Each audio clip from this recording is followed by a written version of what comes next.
বিটিআৰৰ সকলো লোকৰ বাবে খোলা আছে বিজেপিৰ দুৱাৰ নিৰ্বাচনৰ পিছত বিজেপিৰ মিত্ৰতা প্ৰসংগত হাগ্ৰামা মহিলাৰ বক্তব্যৰ পিছতে প্ৰতিক্ৰিয়া প্ৰকাশ কৰিছে দিলীপ শইকীয়াই হাগ্ৰামা মহিলাৰ প্ৰমোদ বড়ো অঞ্জলি দৈমাৰী সকলোৰে বাবে বিজেপিৰ দুৱাৰ খোলা আছে বুলি তাৎপৰ্যপূৰ্ণ মন্তব্য কৰিছে ৰাজ্যিক বিজেপিৰ সভাপতিগৰাকীয়ে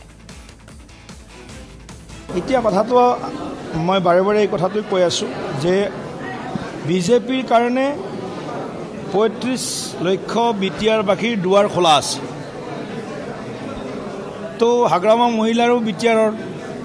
প্ৰমোদ বড়ো ডাঙৰীয়াও বিটিআৰৰ অঞ্জলি দৈমাৰী ডাঙৰীয়ানীও বিটিআৰৰ এনেকুৱা বিটিআৰৰ বহুত নেতা যিসকল বিভিন্ন দলৰ নেতৃত্ব লৈছে তা আমাৰ কাৰণে কাৰো বাবে দৰ্জা বন্ধ কৰা নাই আমি আমাৰ কাৰণে সকলোৰে দৰ্জা আমি মুকলিকৈ ৰাখিছোঁ জনতা ভোটদাতা ৰাইজৰ ওপৰতে গোটেই নিৰূপণ কৰিব ভোটদাতা ৰাইজে কি বিচাৰে আৰু ৰাজনৈতিক পৰিস্থিতি আজি যিটো আছে অহা এমাহ পিছত ইয়াৰ সলনি হোৱাৰ সম্পূৰ্ণ সম্ভাৱনা আছে